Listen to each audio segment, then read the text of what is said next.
Good morning, everyone. We are coming to you live via Facebook streaming, via YouTube streaming, and also via Skype.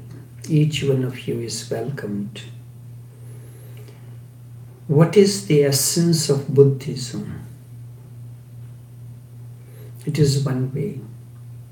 And for that matter, it is the essence of every path, be it Sufism. What is the essence of Sufism? What is the essence of Zen? What is the essence of Hindu way? All these questions are being responded in one thing. To realize the essence of Buddhism is to realize what Buddha indeed realized.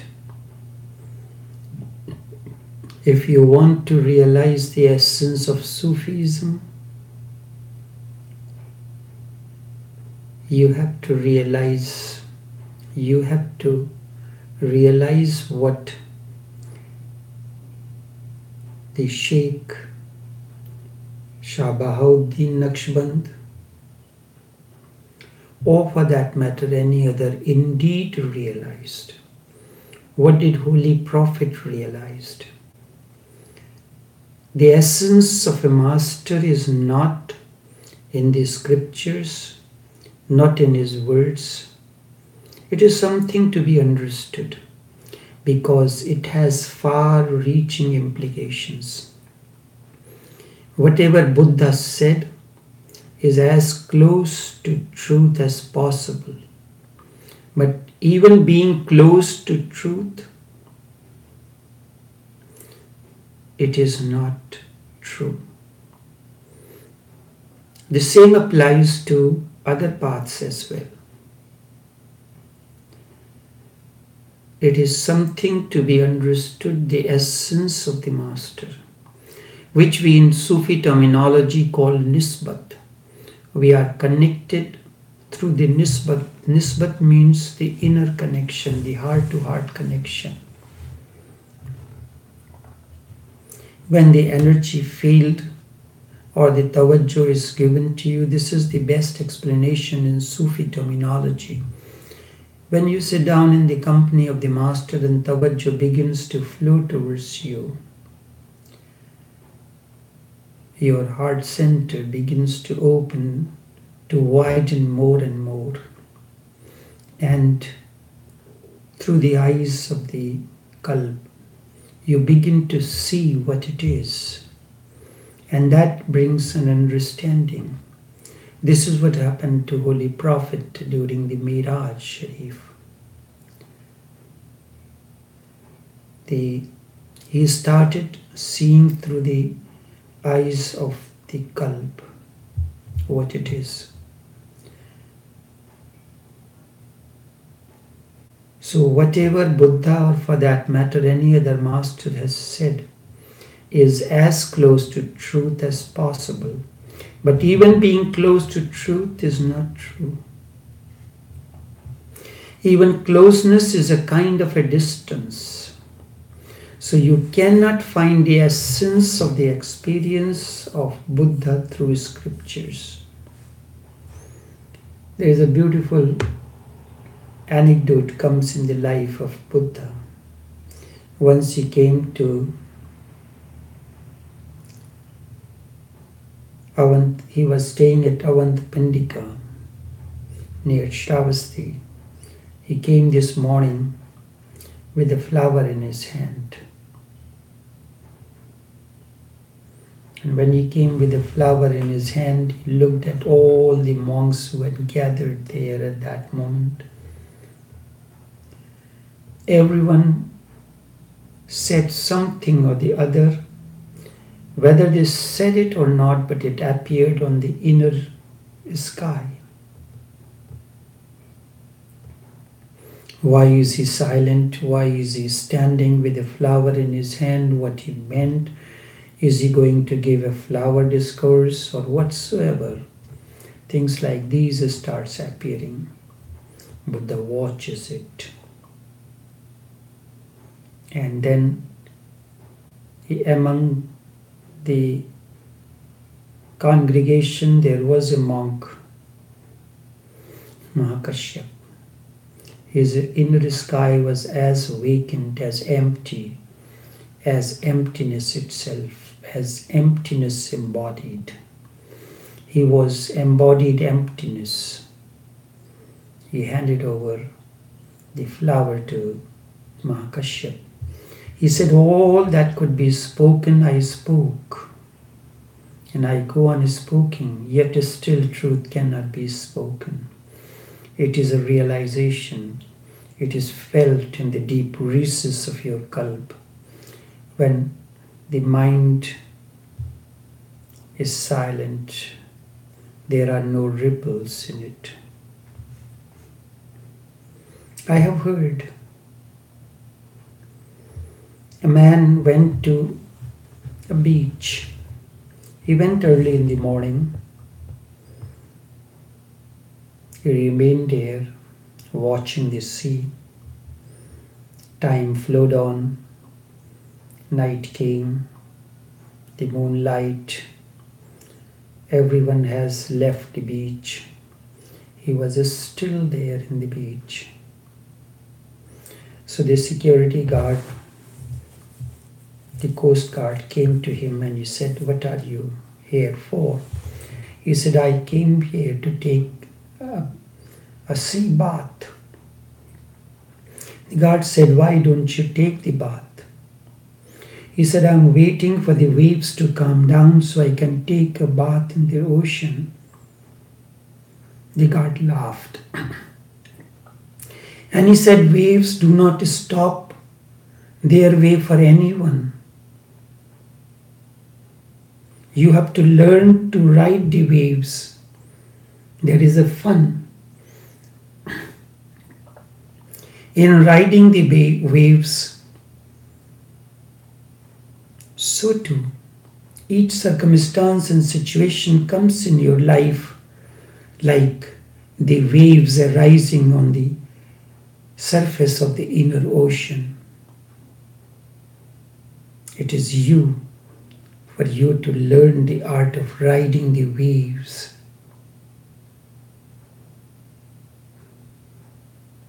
Life is to know how to ride the waves of emotions when they come, how the waves of disturbance come, how to ride the waves and continue your journey.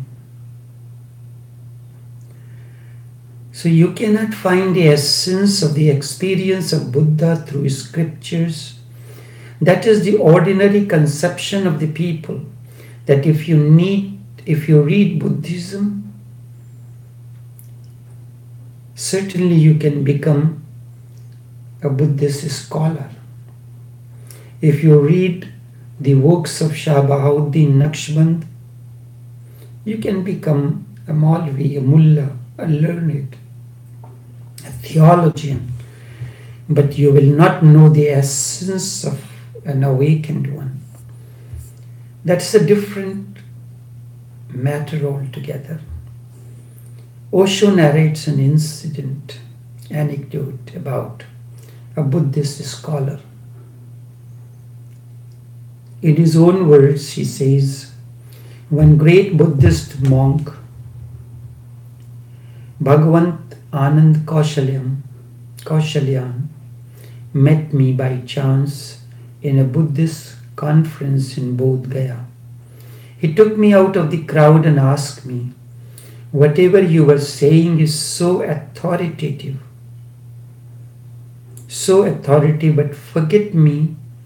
but forgive me for my interrupting you. I loved whatever you said, but I have never found in any scripture the stories that you were telling. and I am the head of the Buddhist Society of India. Osho says, I had heard his name, I had read his books. I said, it is a great opportunity to meet you. I have loved your books, but I can say to you that you do not know the essence of Buddhism. Otherwise, you have understood my stories. It does not matter whether it really happened or not. He said, what do you mean? I said, whatever I have said, if it has not happened, it should have happened. That is what I mean. Even Gautam Buddha cannot deny these stories that I am telling.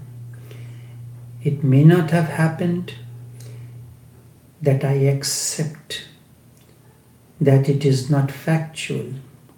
There are two things, factual and existential. It may not have happened in fact, but it is existential. I do not care much about facts. To me, truth is something more than a factual incident. If anything that carries the essence, it is anything that carries the essence matters. He said, you are a strange fellow. I have never heard such an idea. He lived in Nagpur. I used to pass Nagpur once in a while. He would always come and he would say, this story I have read in your book. I loved it. But the problem is that it never happened in Buddha's life. It does not matter whether it happened that way or not. It carries the essence of the Master. It carries the essence of the awakened one. And it helps you in the process of transformation. That is what really matters to me.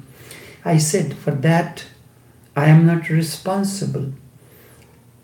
If it did not happen, what can I do? It should have happened. You are a learned scholar. You can add it somewhere in the Buddhist scriptures. You can add it somewhere in the Buddhist scriptures. He said, what are you saying? Nothing can be added to these scriptures. And this is one of the greatest problems with all the scriptures. They have become stagnant. It is said that Holy Quran is the message of Hazrat Paigambar Sallallahu Alaihi Wasallam. Nothing can be added to it. In the Hindu scriptures, Vedas and so, nothing can be added. When Bhagavad Gita was written originally, it had not more than 400 to 500 sutras. Then many learned and awakened ones, Shankar added a few as a further explanation. Others, they fit in the same framework, but they were not originally in that. And when you look at the Raman Gita, he has selected only 42 sutras that contains the Raman Gita and that contains the essence of Bhagavad Gita. There are a few sutras in Bhagavad Gita that carries the essence of Krishna. There are only a few sutras that carry the essence of Nanak. He says everyone is plagued with ego.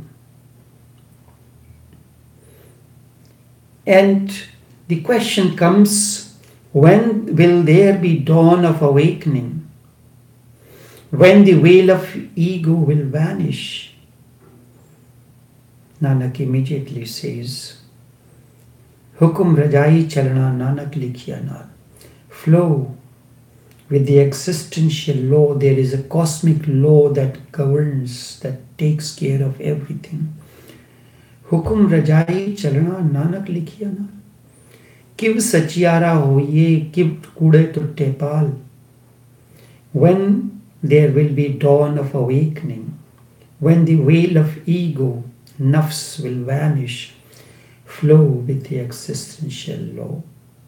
Let thy will prevail. When you understood the essence of thy will,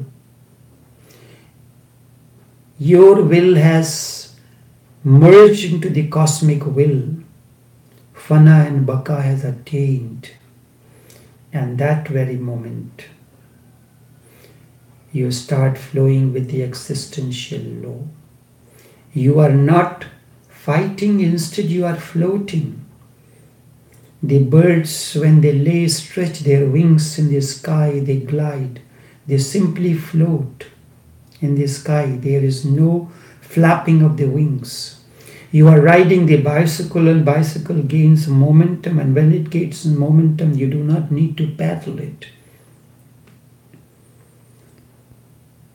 And then he says one more sutra, which is the essence. Sabna jiya ka ek data so main bisru na jai. He is the master of the entire creation.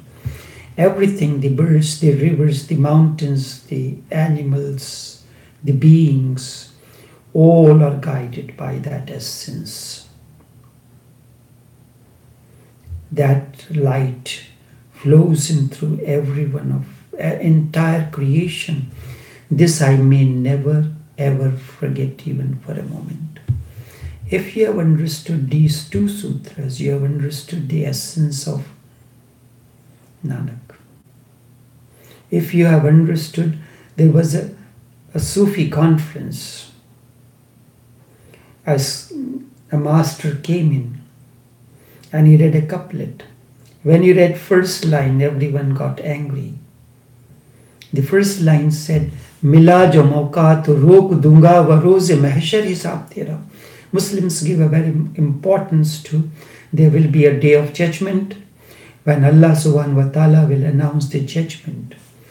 If I ever get a chance, I will stop the day of judgment. मिला जो मौका तो रोक दूंगा वरोज महशर हिसाब तेरा. That day of judgment I will stop it. Everyone got angry. It was against the set norms of Islam. Then he read those second line and everyone got quietened, because it was the voice of the truth, voice of a master. पढ़ूंगा मोहब्बत के वो कसीदे सुन के हंस पड़ेगा अजाब तेरा. Azab means anger. पढ़ूंगा मोहब्बत के वो कसीदे सुन के हंस पड़ेगा अजाब तेरा. I will read those couplets of thy love, thy care, thy compassion, that your anger too will burst into laughter. This carries the essence of Quran.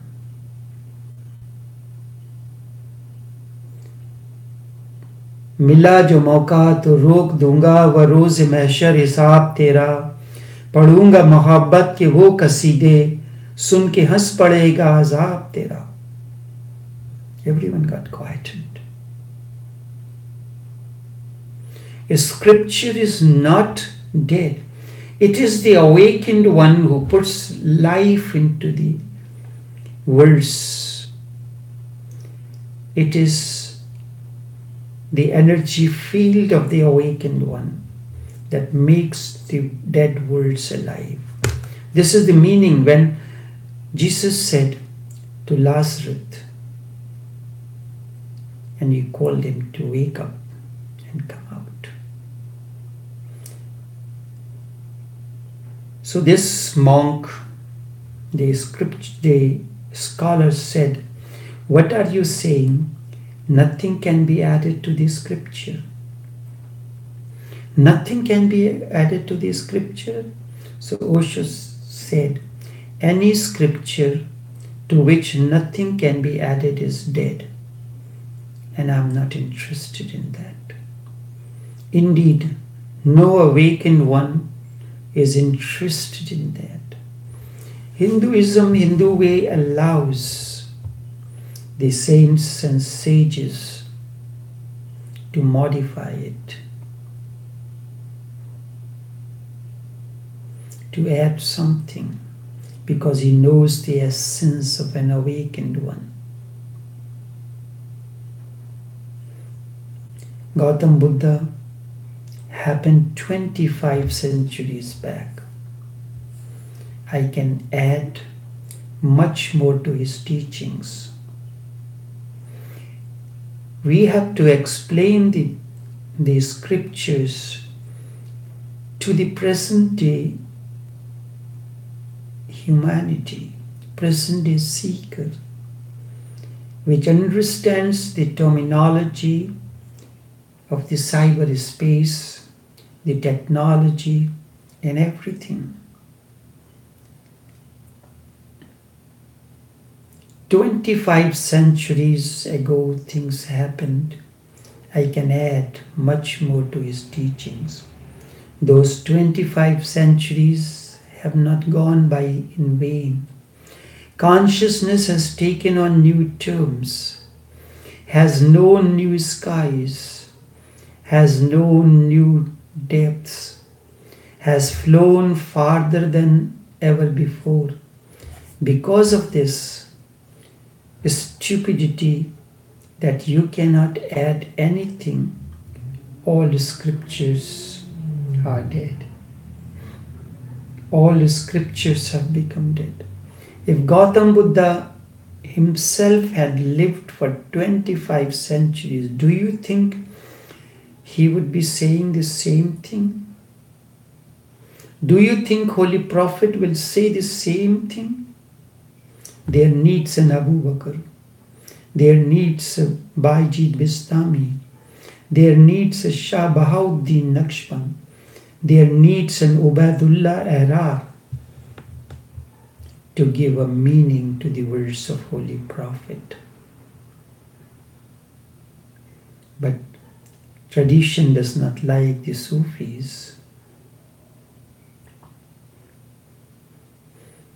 No tradition, whether it is Islamic or Buddhist or Hindu, priest does not like. It is said, astrologers will say that you are under the influence of Shani, the Graha, and it is given the god of Shani, Saturn, Shani. Shani is Hindi word for Saturday, and its influence is there. Do you think if Shani falls on you, you will get crushed? And how can that have influence on you? But Hindus live, they go under the influence of astrologers.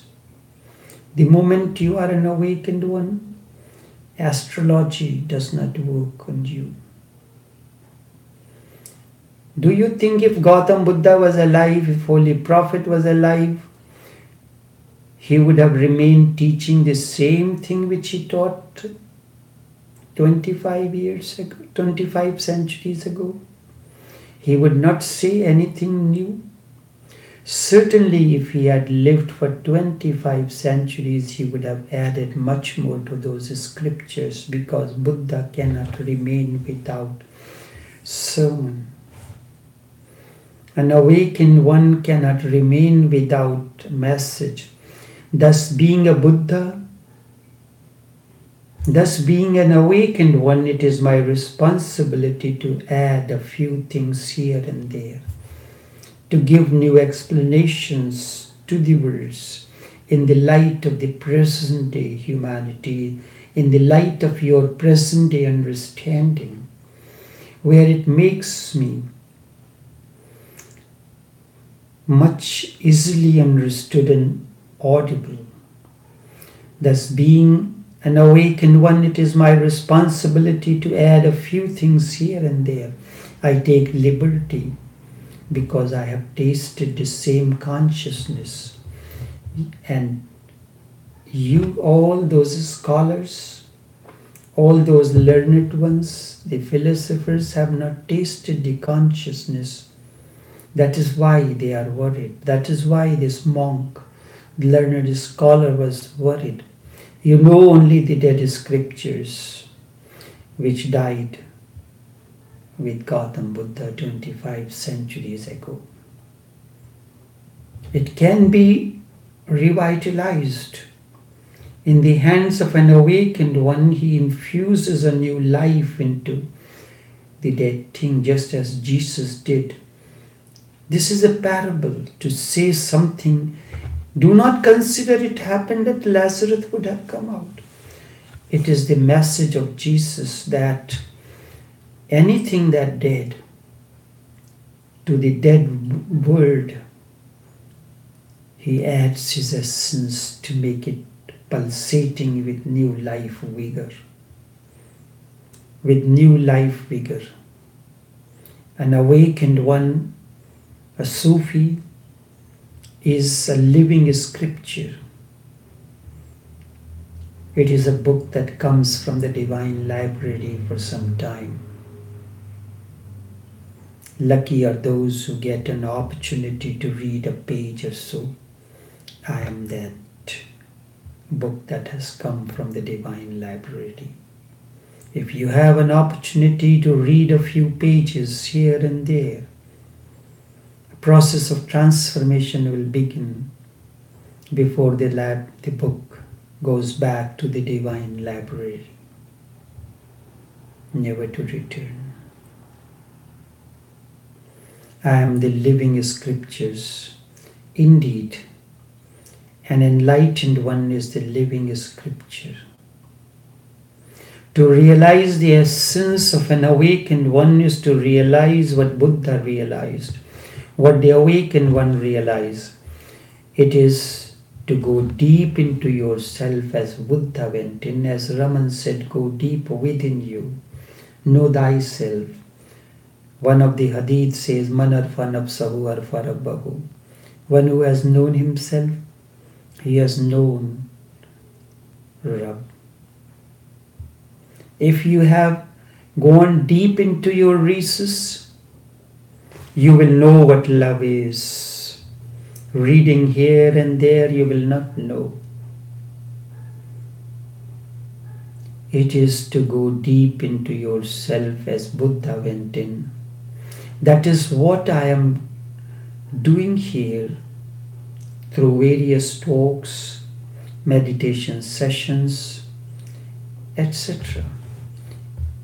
And make one thing absolutely clear, that an awakened one, a Buddha is not Buddhist, a Krishna is not Hindu, a Bhaijit is not a Muslim. I do not belong to any dead tradition or any dead orthodoxy. No dead tradition, no orthodoxy. There is no need. I am carrying the awakening, the consciousness, the Buddha within. And there is no need for searching anything else.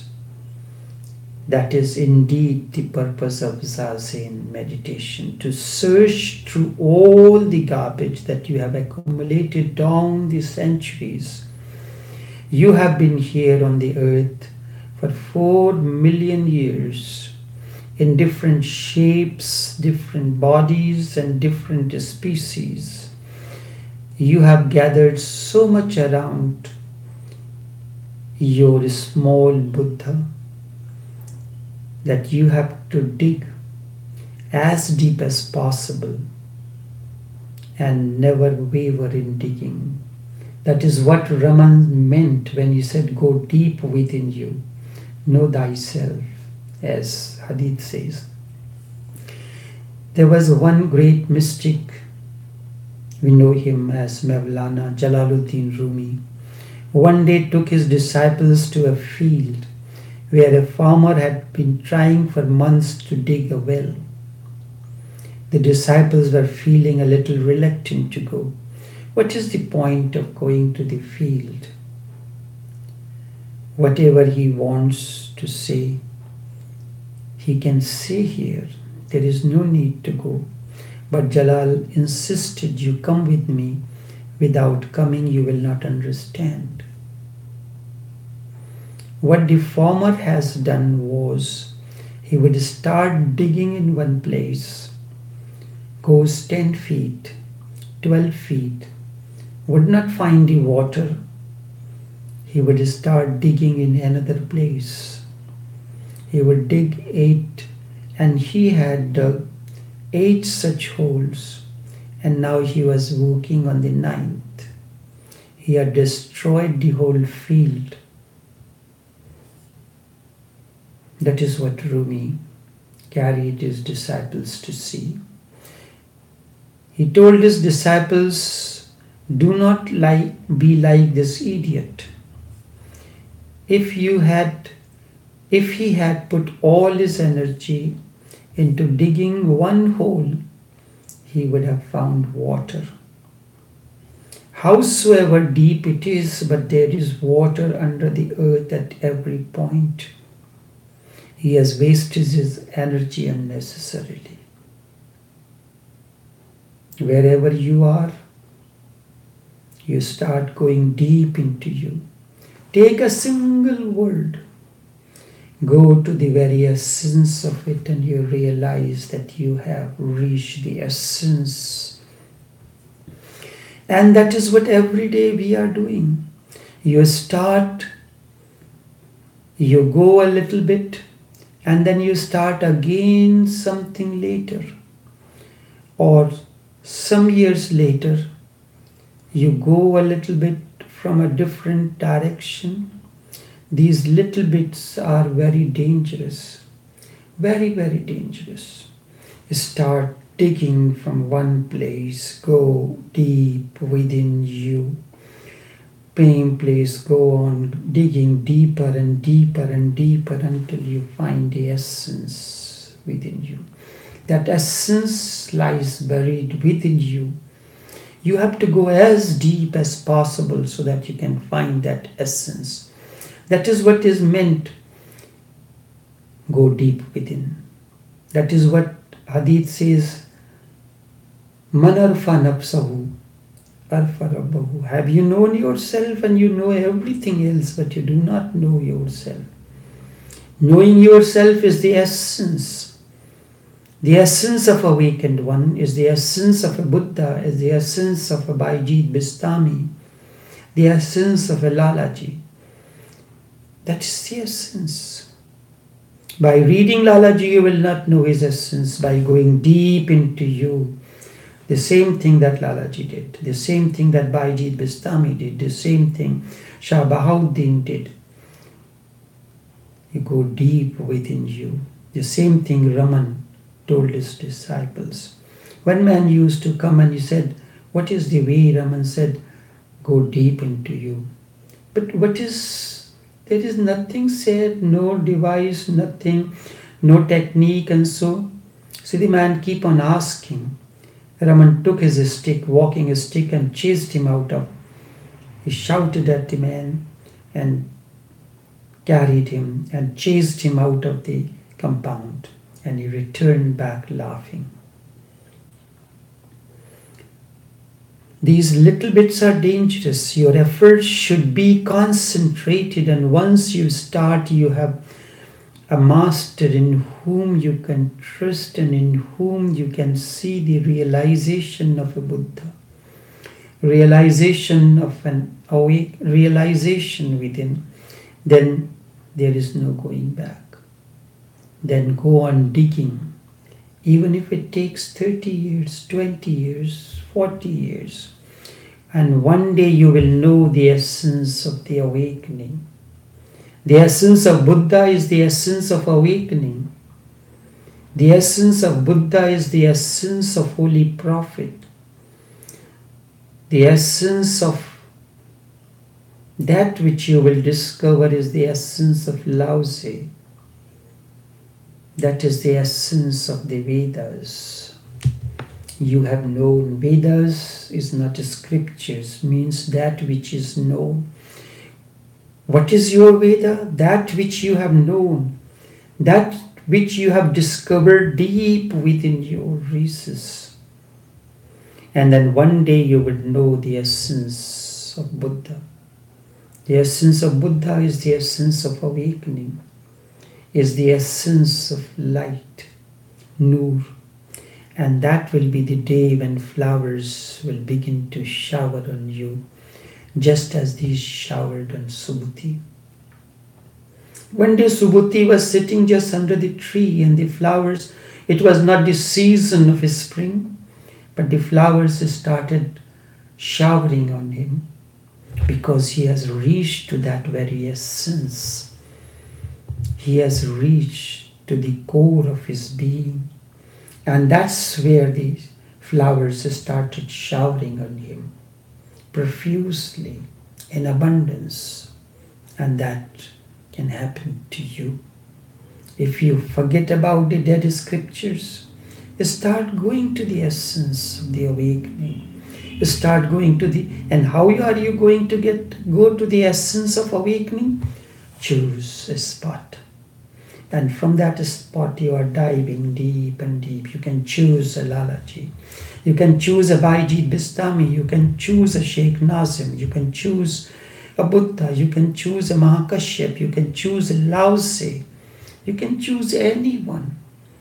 That is the spot from where you are going deep within and reach and continue digging until you discover the source of water, the life force, the Alan Vaite deep within you.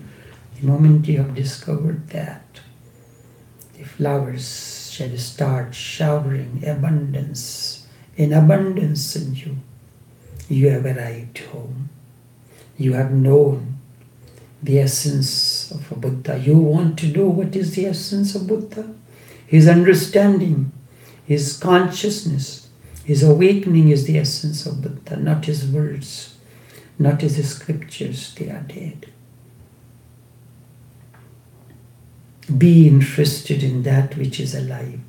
A master is a living book that comes from the divine library for a certain period of time. If you have the opportunity, avail of this opportunity. Use him as the spot to enter deep into you, deep into your being. That is his essence, that is his message. That is the living scripture. So this is it for today and forever. I may come back, the same message in a different way, but way is the same. So until then, take care and do have a pleasant day.